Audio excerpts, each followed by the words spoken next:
Fala galera, beleza? Sou o Igor Ramon e venho aqui junto ao Planeta da Bike fazer uma série de vídeos aí para instruir vocês a saber como funciona o seu freio a disco, seja ele mecânico, seja ele hidráulico, como funciona cada tipo de freio, né, para a galera que acabou de sair do rim brake, principalmente nas speeds, né, do rim brake para o disco, ou quem já tem a bike há mais tempo e está pensando em ter um freio a disco. Então, enfim, a ideia é a gente falar de como funciona o seu sistema de freio, como fazer para quem tem o sistema já de freio durar mais, e também a frenagem mais práticas, né? O que fazer para poder você ter essa longevidade aí do seu sistema, né? Eu acho que eu consigo, com meus quase 20 anos aí de experiência, sendo mountain biker, ou seja, no ciclismo, passar um pouquinho para vocês aí e ajudar nesse quesito aí tão importante que é a frenagem da bicicleta, né? Vem com a gente aí.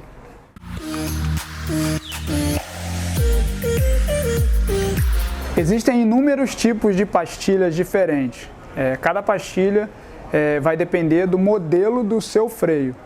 Mas, basicamente, existem 3 tipos de composto de frenagem para essa pastilha, que na verdade são eles, né? Resina, o composto de resina, ou orgânico, tem gente que chama de orgânico, algumas marcas, é a mesma coisa.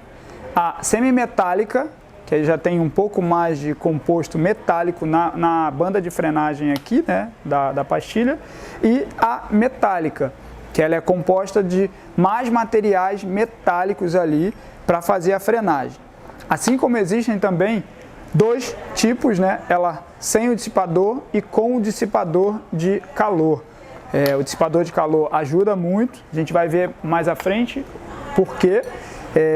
E também existem elas com o indicador de desgaste e ela sem o indicador de desgaste. Esses modelos todos que eu falei, esses tipos todos de pastilhas que eu falei, eles são intercambiáveis ali. E o mais importante é você saber o melhor, né, ou a melhor pastilha para o seu tipo de uso. Esse é um composto orgânico ou um composto de resina, onde ele tem mais materiais macios, podemos dizer assim, para o pessoal entender, e menos componentes, né, ou compostos metálicos. A vantagem dessa pastilha é que ela não precisa de aquecimento para ela funcionar na sua performance mais alta, ela acaba não gerando ruído na frenagem, e ela acaba sendo melhor para modular o freio no meio das curvas, por exemplo. O que seria modular? Sim, eu consigo sentir melhor a frenagem com essa pastilha aqui. Essa é a pastilha orgânica ou de resina. Existem os compostos semimetálicos, onde na verdade, não sei se dá para ver aí, ele tem mais ela tem mais compostos aqui metálicos, e ela acaba sendo um pouco mais rígida, um pouco mais dura. Aí ela já requer um pouco mais de caloria ali, né? Ela precisa de um tempo para poder esquentar, para ela chegar na melhor performance dela, do que no caso a de resina. E ela já produz um pouco mais de ruído quando se freia. E o composto metálico, né? Ela na verdade ela tem muito mais metal, dá para ver que ela tem uma superfície mais lisa do que a de resina, né? A de resina na verdade você enxerga aqui um pouquinho de metal ali dentro, onde a metálica você só vê metal aqui dentro. Então ela é uma pastilha extremamente rígida. Ela acaba fazendo um pouco mais de ruído quando se freia, devido a esse composto metálico aqui, e ela precisa também um pouco mais de tempo para ela atingir a caloria necessária para a frenagem dela. Poxa, mas por que ela é melhor então, Ramon? Seguinte, Quando você tem uma pastilha de resina que ela é mais macia e você tem um ambiente com muita lama, né, na chuva e tal, ela vai gastar muito mais rápido do que uma pastilha metálica. A outra questão é para quem mora em lugares onde tem umas descidas muito grandes, muito longas, e você precisa ficar muito tempo freando, a metálica, na verdade, ela vai ter uma durabilidade maior, né? Como ponto contra, ela tem um pouco mais de ruído, vamos dizer assim. Como ponto contra, a de resina, ela vai ter o desgaste prematuro, ela vai ter o desgaste na chuva, né? E o mesmo composto, ele na verdade, ele se encaixa nas pastilhas com dissipador. Essas são as com dissipador, elas têm uma aleta aqui dissipadora de calor, acho que dá para ver bem assim, né? E que tem uma grande diferença dessa daqui. Por quê? Lembrando lá do exemplo que eu dei de uma serra longa, se você tem um freio que ele atinge a temperatura dele muito rapidamente e ele fica, né, essa serra inteira acionado ali e com essa frenagem com alta temperatura, a chance de acabar a pastilha e a chance do sistema de freio não funcionar 100% acaba sendo maior. Quando eu tenho uma pastilha com um dissipador de calor, o ar, na verdade, a caloria gerada aqui pelo rotor, ela na verdade ela se dissipa muito mais fácil aqui, porque na verdade o ar entra por essas aletas aqui, resfriando um pouco o sistema de freio. Uma outra questão também que tem, um outro tipo de pastilha, é ela com o indicador de desgaste e sem o indicador de desgaste. Isso aqui, na verdade, é um dos benefícios maiores que tem essa pastilha aqui. Por quê? Porque ele, na verdade, ele acaba, a gente vai ver mais à frente, relembrando, né, ou nos lembrando a hora de trocar a pastilha, quando ela chegou ao fim.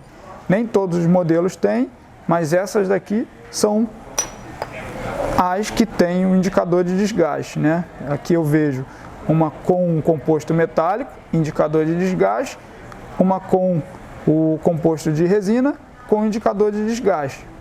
Falando um pouco sobre modelos, né, são de freios diferentes, notam que o tamanho delas são diferentes. Essa é uma pastilha de freio de speed, né, freio de bike road. Essa daqui é uma pastilha de freio de mountain bike.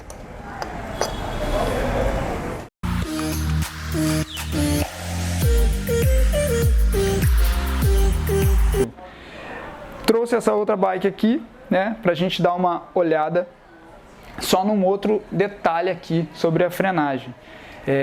Isso é meio pessoal, esse tipo de frenagem, mas tecnicamente falando, faz muita diferença no meu caso, e eu vou explicar para vocês, quando a gente consegue controlar e achar o melhor fit da bike, das manetes.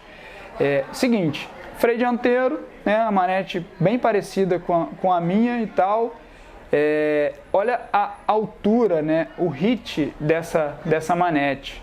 Eu tenho essa altura de manete que faz com que eu fique com meus dois dedos para poder acionar ela. É um freio que chama alto, né, é um freio bem alto. Eu acabo de acionar ele aqui, eu já sinto a pastilha encostando no rotor e ele começando a frear. Então eu tenho 3 falanges no guidão, 2 falanges para frear. Posso até usar uma falange só para frear, porque aí eu fico com 4 falanges, né, com 4 dedos aqui segurando o guidão, que é mais importante, e um dedo só freando. Notem que eu tenho que esticar bastante o meu dedo. Minha mão não é pequena para minha altura, mas eu tenho que esticar bastante meu dedo para realizar essa frenagem. Nessa outra bike, a minha bike, aliás, prazer, né? É a Fúria da Noite. Nessa minha bike, o que eu consigo fazer? Eu consigo controlar, né, o ajuste aqui. Existe uma regulagem que você pode fazer para aproximar essa manete do guidão. Além disso, você consegue controlar a altura desse freio. Então assim, até girando aqui a roda, dá para entender quando que começa a frear a minha bike, né? Assim, eu começo o freio próximo ao fim do freio, né? Lógico, não estou pedindo para vocês fazerem isso, mas é uma dica pessoal, né, que eu uso aqui, ajuda bastante. Por quê? Porque eu fico como se fosse um gatilho, eu fico muito à vontade aqui, uma vez que eu, né, já estou habituado, e eu fico acionando o freio com ele bem curtinho aqui. Eu tenho toda a minha mão para segurar o guidão e apenas um dedo, apenas o meu indicador fica aqui realizando a frenagem, né? Aquela frenagem mais técnica, de um lado para o outro, de um lado para o outro. Enfim, essa é a dica, né? Essas foram as dicas aí que eu dei de frenagem para vocês. Nem tudo que eu falei dessa parte aqui vale para todos, mas é a forma que eu consigo usar o freio e extrair o máximo dele, né? Eu acho que pelas mesmas condições que a gente tem aqui, eu consigo, né, assim, trazer uma boa durabilidade dos freios, né? Eu tenho a bike já há 2 anos e pouquinho, troquei um par de pastilhas, né, dianteiro e traseiro dessa bike. Isso vai, poxa, mas você é super leve, Ramon, e tal, por isso que você gasta menos pastilha. Não é só por isso. Tem um exemplo para dar, né? Tudo bem, né? Eu já sou um ciclista bem experiente e tal, conheço bastante a montanha, isso faz diferença, mas eu tenho 2 exemplos aqui para dar, só para vocês entenderem. Seguinte, tem um amigo de 130 quilos, de puro músculo, forte pra caramba, que ele tem a bike por mais ou menos o mesmo tempo da minha. Ele trocou 3 pastilhas de freio, mesmo subindo, né, pista chinesa e tudo mais. O freio dele nem é tão potente quanto o meu, é um freio mais básico, e ele trocou de pastilha 3 vezes apenas. Ele com 130 quilos, como o peso só não faz diferença. E tem uma outra amiga que pesa seus 45, 46 quilos, que ela troca de pastilha todo mês, né? Nos mesmos 2 anos ela troca de pastilha todo mês. Então assim, acho que é uma coisa para a gente pensar, mesmo com todos os sistemas lá de arrefecimento, né, de dissipador, da pastilha de melhor qualidade, maior durabilidade, composto metálico e tal, ela acaba gastando bastante e consumindo bastante. Pastilha, rotor, e esse outro amigo, na verdade ele consome bem menos e sem esses todos os apetrechos aí, todos os sistemas aí de desgaste, né, de pastilha e tudo mais. Então é isso, espero que vocês tenham gostado aí desse primeiro bloco aí, desse assunto, né, que eu acho bem importante de falar. A gente começa pela segurança, que são os freios, e é isso, deixa seus comentários aí, espero que tenha gostado, espero que eu tenha passado bastante informações aí para vocês, que tenha sido informações úteis. Agradeço aí o espaço do Planeta da Bike para fazer esses vídeos aí, foram bem legais. Enfim, vamos embora mandar aí nas notificações aí algumas dicas aí dos próximos vídeos, que a gente volta, hein? Valeu!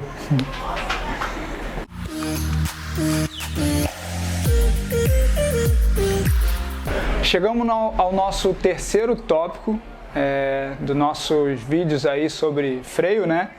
Acho que o mais legal de todos, pena estarmos em ambiente aí controlado.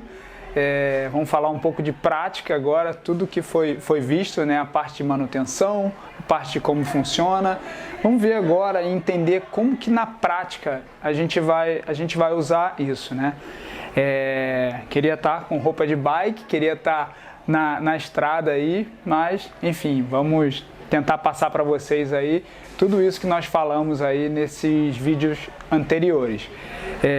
Então, primeira coisa a se falar, né, sobre a frenagem, sobre ter uma boa frenagem, começa com o burning, que o burning é nada mais que a queima das pastilhas, né?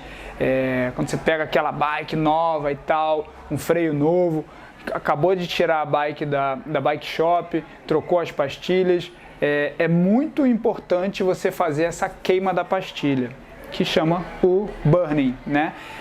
Para que é feito isso? Eu expliquei lá atrás, né? Mas vamos relembrar. Eu preciso que tenha uma superfície de atrito entre o rotor e a pastilha.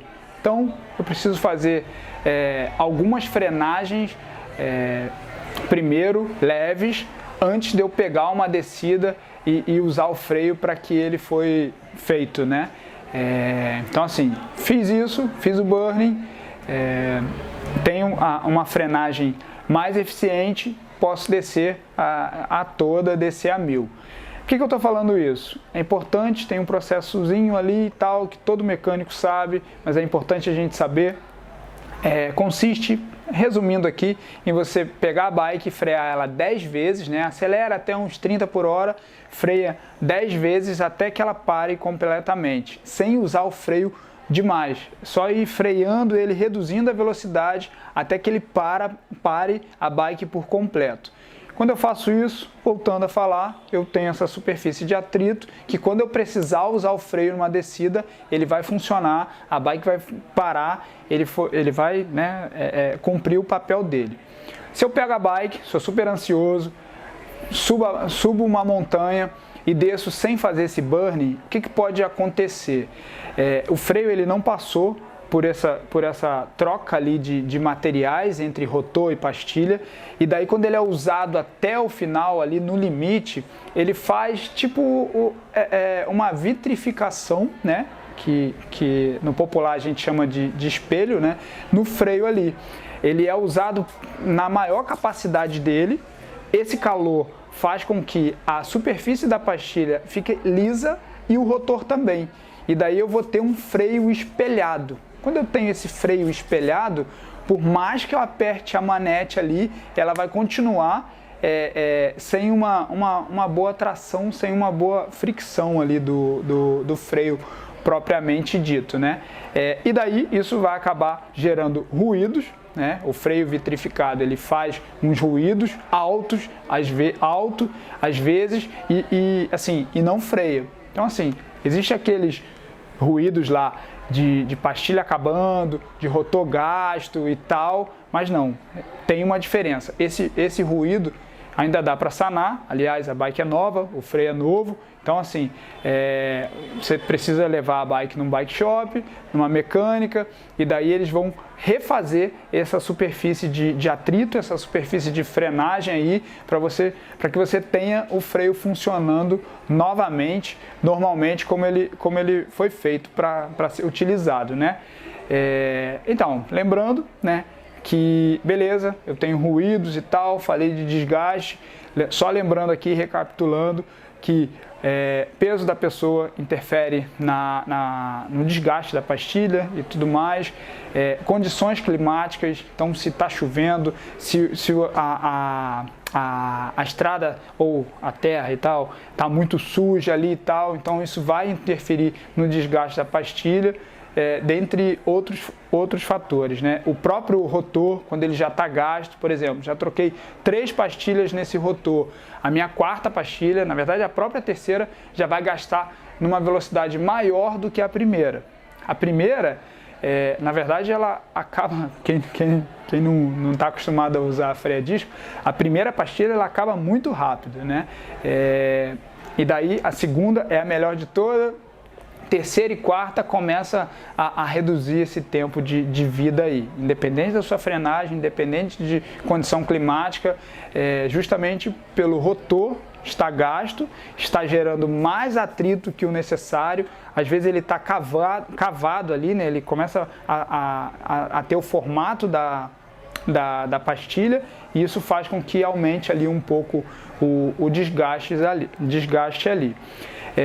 Voltando, né, para falar da prática, Vou dar uma dicasinha aqui que funciona bastante numa descida muito técnica. Volto a falar que o nosso ambiente, né, o meu ambiente de treino aqui é uma descida muito técnica, uma descida, né, que foi palco da disputa olímpica aí, maravilhosa, e ela é muito inclinada e muito técnica. Usando ela como exemplo, o que eu consigo fazer para poder manter o meu freio por mais tempo, né, e com a durabilidade maior? Vou dar 3 exemplos de frenagem e falar, né, um pouco sobre ela, qual que seria a melhor, qual que seria a pior. Da pior para melhor, digo que a mais comum de ser usada e a pior que existe é quando eu pego a descida, cravo a mão no freio aqui e fico controlando minha velocidade com os 2 freios cravados, né? Na hora parece ser mais segura essa frenagem, realmente, para quem não está habituado, ela só que falando do sistema de freio acaba não sendo muito bom. Uma vez que eu tô com o freio acionado, o freio ele não tem respiro nenhum em nenhum momento, e a frente da minha bike ela acaba ficando até dura demais para eu fazer as curvas, porque eu vou estar fazendo 2 forças, para parar a bicicleta e para fazer a curva. Então, freio assim não é a melhor forma de usar, né? E o desgaste da pastilha vai ser maior. Segunda frenagem, e a aceitável, já vai sanar um pouquinho esse problema, seria essa. Vê se dá para vocês verem, né? Eu aperto o freio, seguro ele até o fim, os 2, solto o freio. Aperto o freio e vou controlando a velocidade, apertando e soltando. Essa aqui já começa a ser melhor. Por quê? Toda vez que eu solto o freio, por mais que seja alguns segundos, eu tenho um respiro ali em todo o sistema. Esse pouquinho que o freio respira, que o rotor gira, já esfria o óleo, e daí com isso eu acabo tendo uma pastilha que não sofre tanto. Melhor frenagem de todas, e a que eu uso, é essa daqui. Freiei com a direita, freiei com a esquerda, freiei com a direita, freiei com a esquerda. Eu vou mantendo a velocidade da bike igual à segunda frenagem. Em compensação aqui eu estou usando um dos freios só. Então, matematicamente falando, o que eu acabei de fazer aqui, vamos lá, vista chinesa, 10 minutos de descida segurando o freio todo. Se eu estou segurando o freio por 10 minutos, ele vai aquecer o óleo, ele vai aquecer minha pastilha, para eu fazer essa descida aí eu vou ter um desgaste bem grande. Quando eu faço assim, por mais que eu fique ali alguns segundos, né, sem frear, vamos dizer que eu fique ali 8 minutos com o freio acionado, né, com os freios acionados. Beleza, eu já tenho 2 minutos de frenagem a menos, né, esse número é maior, mas eu tenho 2 minutos de frenagem a menos fazendo essa descida. Quando eu faço a melhor frenagem, né, ao meu ver, eu reduzo pela metade esses 8 minutos. Ou seja, numa mesma descida, onde eu posso descer 10 minutos usando o freio, eu acabo usando 4 minutos o freio, né? Então, assim, foi uma forma simples que eu achei de explicar a vocês e tal, como que a gente pode, né, gastar menos esse freio, essa pastilha, esse rotor. Lógico, isso vai muito da segurança, freio, você tem que se sentir bem na bike, você tem que aprender a controlar a bike e ir praticando isso no dia a dia, né? Eu não comecei a frear dessa forma que eu freio nos meus primeiros pedais.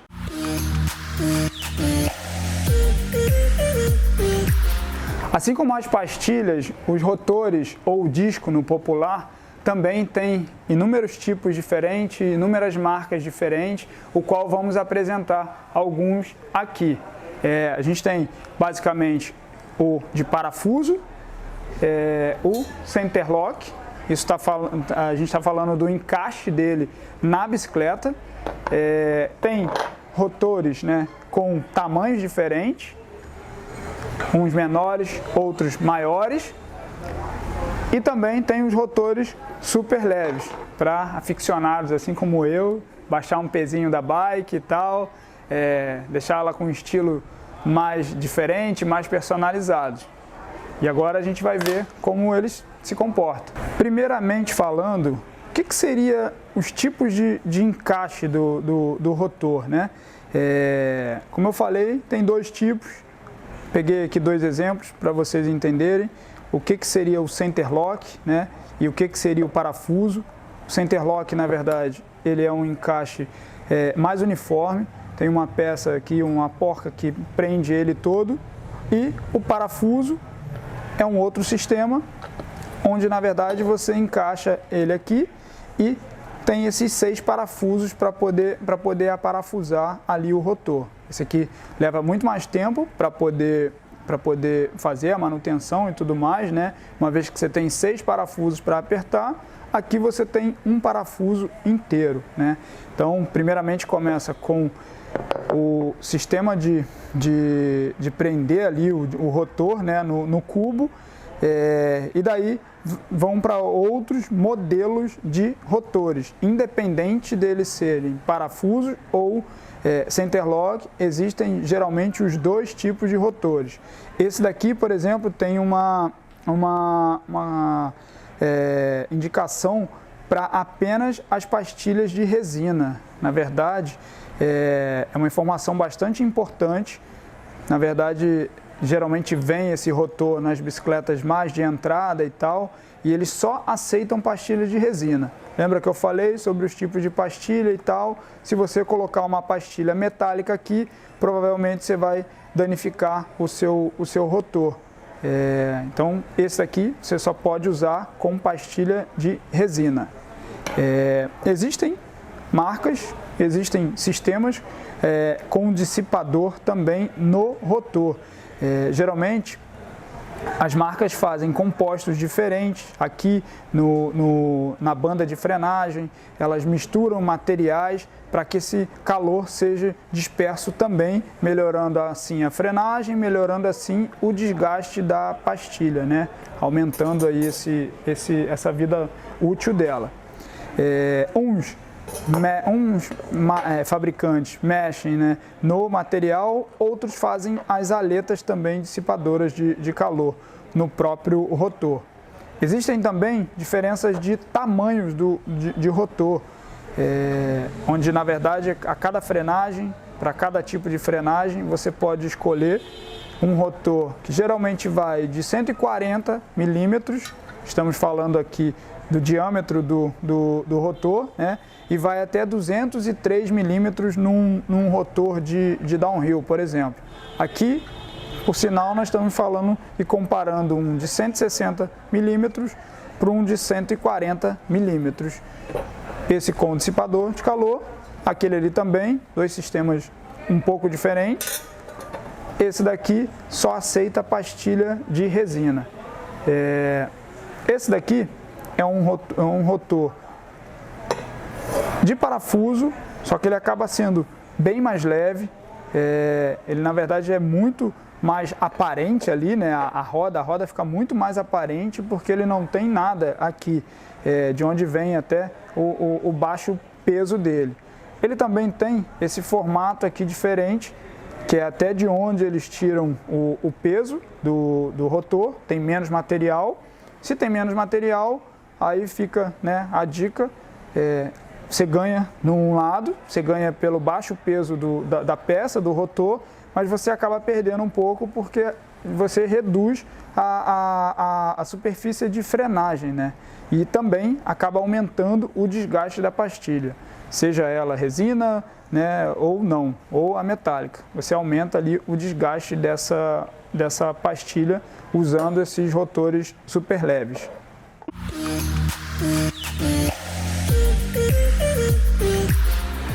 Então, agora que já sabemos quais são os tipos de pastilhas que existem, o tipo de rotor que existe na sua bike, como funciona, né, o nosso sistema de freio, vamos dar um upgrade aí, vamos dar uma evoluída aí no assunto?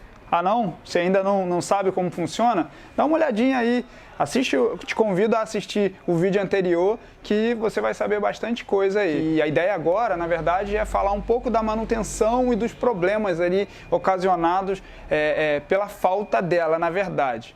Lembrando que o objetivo nosso aqui não é transformar você em um mecânico e nem fazer um vídeo tão técnico, e sim, assim, uma linguagem mais comum, apresentar eventos aí do dia a dia, no seu treino, quando fura um pneu, quando você vai transportar sua bicicleta, enfim, salvando, né, a todos aí. Vocês vão sair daqui com umas dicas boas para fazer seu equipamento durar um pouco mais. Vamos embora lá? Outro problema muito comum de acontecer, e um pouco mais grave até, é a contaminação das pastilhas de freio.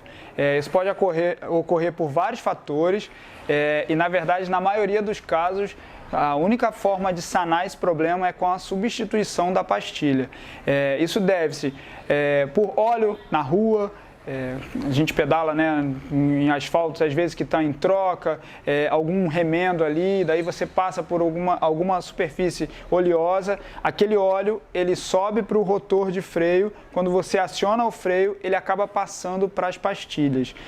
Se for em uma quantidade alta, você não consegue limpar ele mais. Pode ser pela limpeza da bicicleta com produtos indevidos, excesso de óleo na corrente, na hora de lubrificar, por exemplo, se eu coloco muito óleo aqui, o óleo da relação pode vir a passar com o andar, né, da bicicleta, ele pode vir a passar lá para o sistema de freio, principalmente se o meu óleo for em spray, WD ou qualquer produto que vaporize aqui, ele vai contaminar o meu rotor e com isso ele vai contaminar as minhas pastilhas, que elas ficam bem ruins, ficam assim, ó. Essas são umas pastilhas que foram contaminadas com óleo, né? Dá para ver aqui que elas ainda têm sulco, ainda teria muita vida útil para poder queimar, porém elas estão com essa superfície mais oleosa, né? Lembrando que a pastilha de freio ela é muito pequenininha, né?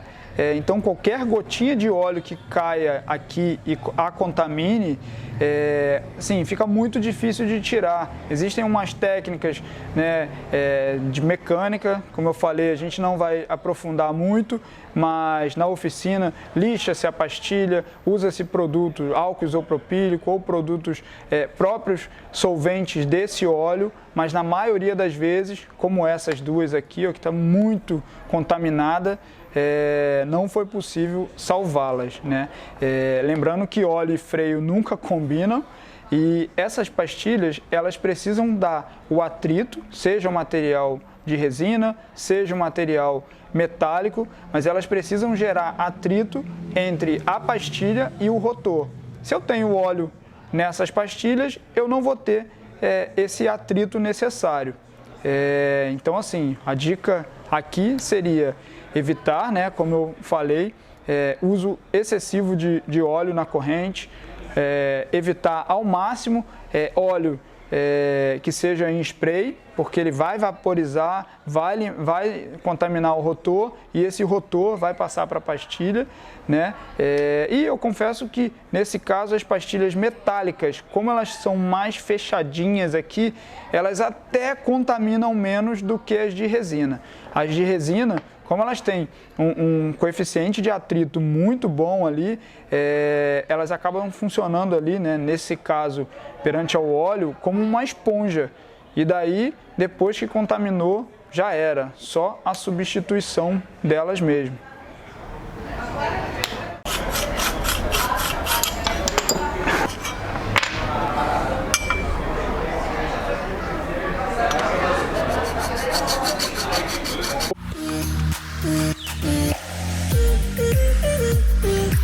Um dos problemas mais comuns que eu vejo, tanto nos pelotões quanto aqui, quando você está ali chegando no treino, começa o treino ali e daí o seu freio começa a raspar um pouquinho ali a pastilha no rotor e, enfim, isso é chato, dá vergonha, o amiguinho do lado tá olhando e tal. Isso acontece por, né, geralmente dois motivos, né? Você até deve perceber que ele acontece ou quando você pega a bicicleta para pedalar ali, ou quando você tem um furo de pneu no meio da estrada, que é super comum ter furo de pneu, né? Perde-se a conta, inclusive, de quantos furos a gente troca aqui no Rio. Então, regra básica para bike com freio a disco hidráulico. Lembra lá atrás que eu falei que o acionamento da manete empurra o óleo, que ele empurra o pistão, aproximando a pastilha do disco? Então, se eu estou sem a roda e eu não tenho o rotor ali para fazer esse papel de fazer a pastilha voltar, e eu apertar aqui a manete, eu vou ter problema aqui, porque o pistão vai e não volta. Então, regra número 1 é nunca apertar a manete quando tiver sem a roda. Então, assim, troca o pneu, já avisa para o amiguinho do lado, ou no transporte, for tirar a roda, sim, tem outras dicas também, mas se você for tirar a roda, precisar tirar a roda, use essa ferramentinha aqui, possamos dizer assim, que eu vou te mostrar agora. É muito comum, hoje em dia, precisarmos carregar, transportar as bicicletas dentro do carro, principalmente as road bikes, que são menores, mas em nem todo carro elas cabem inteiras e há necessidade de tirar a roda dianteira, né? Aí é onde mora o problema. Seguinte, tirei a roda para poder transportar a bike, e daí, se eu ocasionalmente aperto a minha manete de freio lá, eu aproximo as pastilhas, o pistão ele avança, e daí eu não tenho mais o rotor aqui para poder fazer com que elas voltem. E é onde mora o problema. Quando eu pego a bike para encaixar a roda novamente, essas pastilhas estão coladas, né? Os pistões eles estão mais avançados. E daí, como corrigir isso? O que fazer para isso não acontecer? No caso de transporte, na verdade, nós temos essa ferramentinha, esse clipe aqui, que na verdade ele funciona como se fosse o rotor da bike. Isso vende separado, vem com freio, vem com a bicicleta, qualquer bike shop você consegue encontrar ele.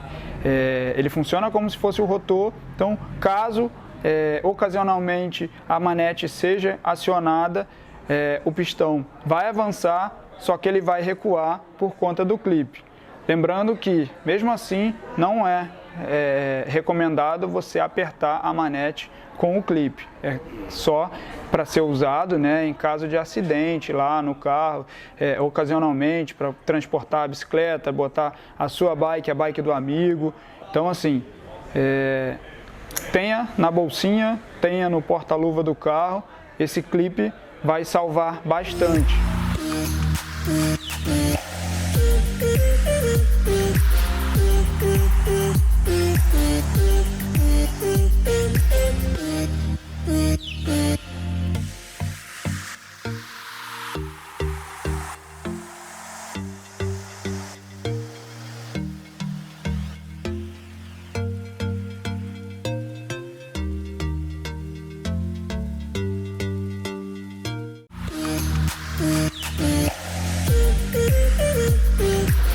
Um outro problema visto usualmente nos sistemas de freio é o desgaste excessivo da pastilha.